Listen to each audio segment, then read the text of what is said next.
चलो चलें प्रेमी बेगमपुर के गांव में, सतगुरु के छाँव में या सत्संग के छाँव में। मन से दूर कहीं आत्मा की राहों में, मन से दूर कहीं आत्मा की राहों।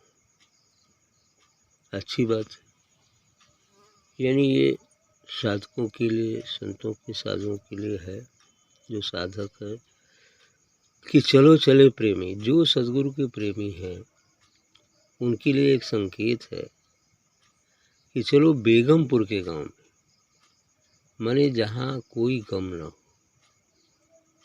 जहाँ कोई गम न हो बेगमपुर, तो वह बेगमपुर हमारा आत्म क्षेत्र ही है, निज स्वरूप ही है, जहाँ कोई गम नहीं है। जब हम शून्य में चले जाते हैं तो आत्मा के स्वरूप का, अपने स्वरूप का जब बोध हो जाता है, उस दिव्यता का और उसका आनंद मिलता है, तो वो बेगमपुर है।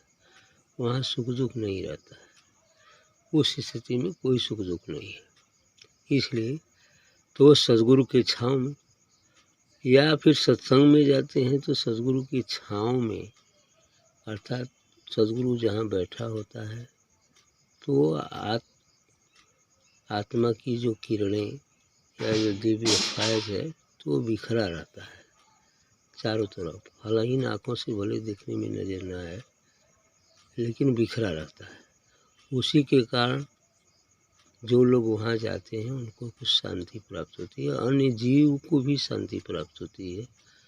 वहाँ रहने वाले जितनी भी जड़ चेतन चीज़ें होती हैं उनको भी कुछ शांति प्राप्त होती है, इसलिए कि वह दिव्यता चारों तरफ रहती है।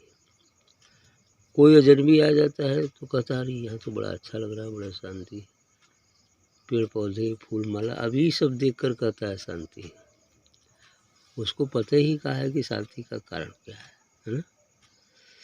तो इसलिए कहते हैं कि सत्संग की छाँव में, यदि हम सत्संग की छाँव में, सदगुरु की छाँव में जाते हैं तो वहाँ शांति रहती है। और मन से दूर कहीं आत्मा की राहों में, अब वहाँ जाने पर मन थोड़ा उधर झुक जाता है, ईश्वर की तरफ झुक जाता है, आत्मा की तरफ झुक जाता है। अब वो आत्मा की राह ही तो है।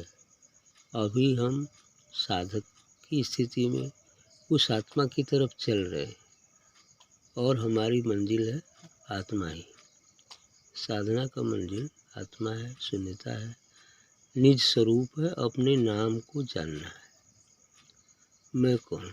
उसी लिए ये सब साधनाएं किया जाता है, चाहे कोई भी संत हो या मिशन हो या संप्रदाय हो, सबका लक्ष्य यही होता है, वहीं तक साधना है। करें आओ चले हम एक साथ वहाँ, रूप न रेखा न रंग जहाँ। करें आओ सब हम लोग एक साथ चले उस देश पे, अमर देश में, उस समृद्ध देश में चलें एक साथ। वहाँ न कोई रूप है न कोई रेखा है, अर्थात जो निराकार है, जो निर्गुण है, जो शाश्वत है, वहाँ कोई रंग रूप रेखा नहीं है उसका। जहाँ तक रंग और रूप है वहाँ तक बंधन है। जब नाम और रूप से हम परे चले जाते हैं, जहाँ नाम रूप दोनों मिल जाए, वहाँ जो है सत्य है। जैसे समुद्र में तरंग उठती है तो तरंग नाम इसलिए पड़ा कि वह उसी पानी से बनी है, उसका एक आकार हो गया है, बड़ा या छोटा भी हो सकता है, तो आकार बन गया इसलिए उसका नाम तरंग पड़ गया। बड़ी तरंग, छोटी तरंग, आकार बन गया। तो आकार बना, रूप बना, इसलिए नाम पड़ गया तरंग। और स्थिति ये है कि जब नाम रूप दोनों मिल जाए, कोई तरंग न हो, तो केवल जल ही जल शांत अवस्था में रहेगा, यही ना होगा। ये नाम रूप मिल जाए, अर्थात ये संसार जो बना है ये नाम रूप के अधीन है, इसीलिए हर व्यक्ति का नाम और रूप अलग अलग है, हर चीज़ों का नाम और रूप अलग अलग है। ये सब तरंग है। जब ये साधना के माध्यम से हम अपने नाम रूप को मिटा देंगे, होते हुए मिटा देंगे नाम रूप को, तो जो असली हमारा रूप है, जो असली हमारा नाम है, वह हमें दृष्टिगोचर होगा। अर्थात हम शून्य में अवस्थित हो जाएंगे, अपने निज स्वरूप आत्मा में अवस्थित हो जाएंगे। सुख दुख में हम समान हो जाएंगे। और इस स्थिति में जब हम आत्म क्षेत्र में चले जाते हैं तो वहाँ सुख दुख नहीं है, क्योंकि वहाँ कोई भी द्वैत नहीं है, बस एक आनंद है। द्वैत तो है ही नहीं। सुख दुख होते हुए भी हम उसको समान भाव से देखते हैं। यदि जीवन में सुख दुख आता भी है तो ऐसे महापुरुष जो भी हो जाते हैं तो उनको समान भाव दे, चलो आया तो जाएगा। भाई जीवन है तो सुख दुख तो आज आएगा ही आएगा, शरीर है तो सुख दुख आएगा ही आएगा, लेकिन समभाव में बढ़ते। सुख में न ज़्यादा कोई उछलना होता है, न दुख में ज़्यादा दुखी होना होता है। उसको समभाव से बढ़ते हुए, उसका यथोचित उपचार करते हुए और हम आगे बढ़ते। क्योंकि दुख आया है तो उसका कुछ निराकरण संसार में बनाया गया है, दवा है, औषधि है, क्या क्या चीज़ें हैं, उसका उपचार करें। क्योंकि कहा जाता है कि रोग घटे कुछ औषधि खाए। यदि बीमारी आ गई है तो औषधि की ज़रूरत होती है, क्योंकि हमारे शरीर में वो विकार होते हैं जिनकी कमी या बेसी से शरीर बीमार होता है। तो उस शरीर के अंदर जो चीज़ें बढ़ गई हैं, कमी बेसी हो गए हैं, तो उनको शांत करने के लिए ये औषधि बनाई गई। अब उस औषधि को यदि हम खाएंगे तो वो विकार नष्ट हो जाएंगे, फिर स्वस्थ हो जाएंगे। ये है ना, यही चीज़ें होता है। इसलिए लोग घटे कुछ औषध खाए, यह जानकर वो अपना युक्ति उपाय करते रहते हैं, फिर समभाव से बढ़ते चलते रहते हैं। देह की जहाँ कोई बात नहीं, मन के मालिक खुद हैं हम। यहाँ पर पहुँचने के बाद वह व्यक्ति विधेय हो जाता है। जब आत्मा में अवस्थित हो जाएगा तो विधेय हो जाएगा और वह स्वयं मन का मालिक हो जाएगा।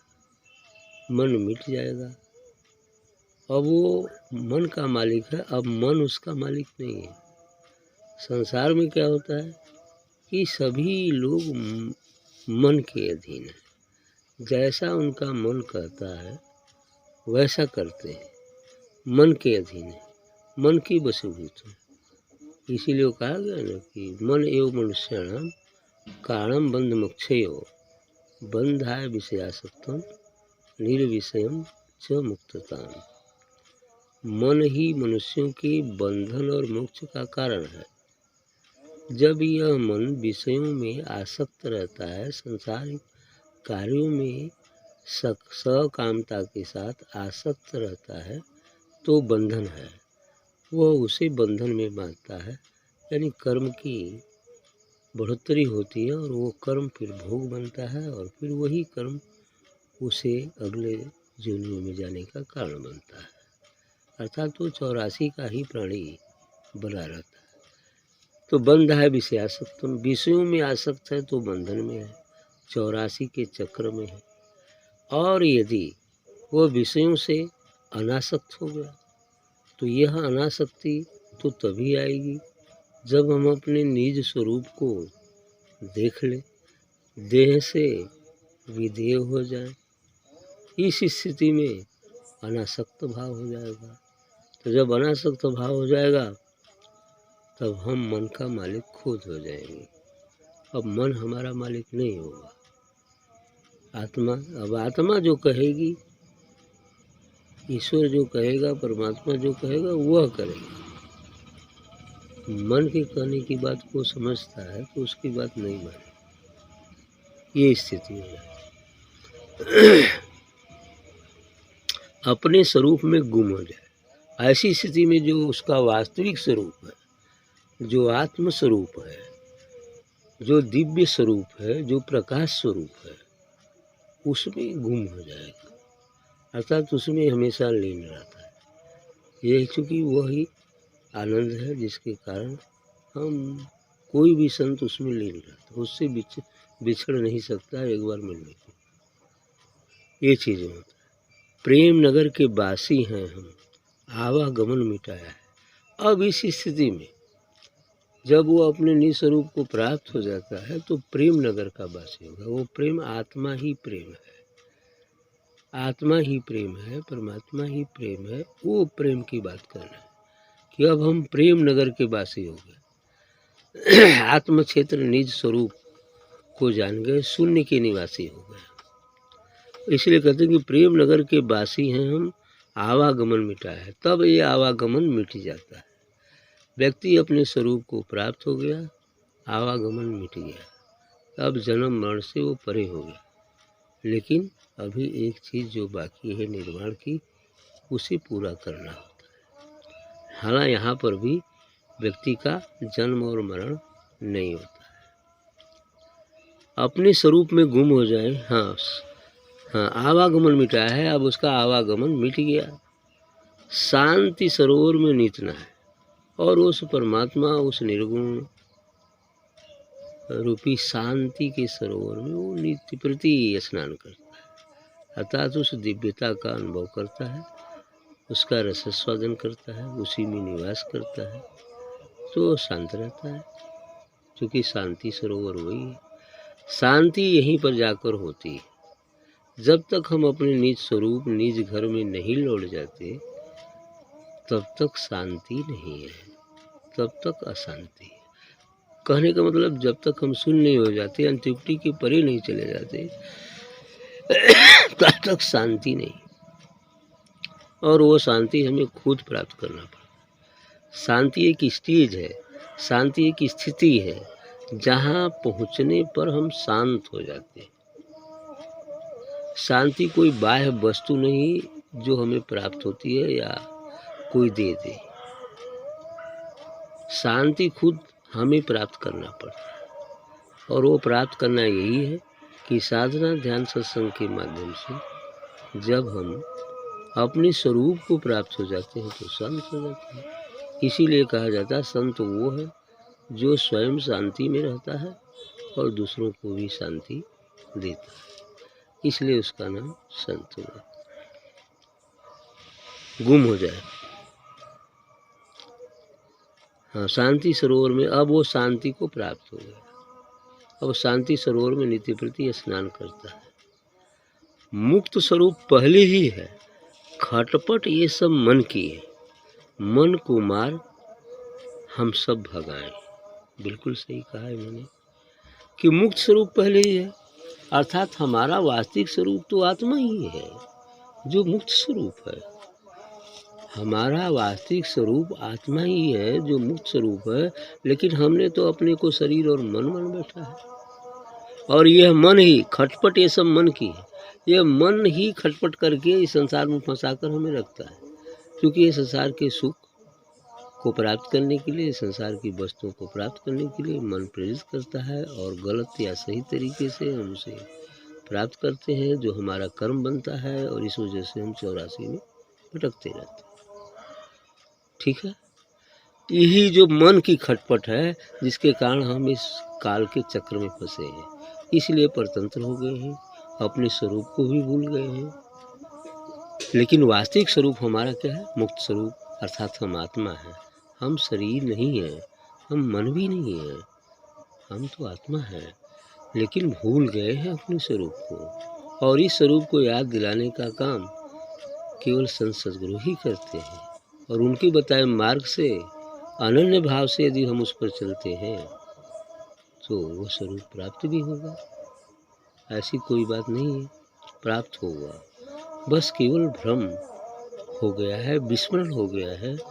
हमें जागने की ज़रूरत है, और जो भी बीच में रुकावटें हैं हमारे ही कर्मों के, उन सबको दूर कर हम अपने स्वरूप को जान सकते हैं। तो मन को मार हम सब भगाएं। इसलिए इन ग्रंथकारा इनका कहना है कि अब मन को मार कर भगा दो, यही तो दुख का कारण है। तो मन को ऐसे मार कर कैसे भगाएंगे? मन को मारना तो तब होगा जब साधना करते करते हम शून्य में चले जाएं। जब ही शून्य में जाएंगे मन भग गया।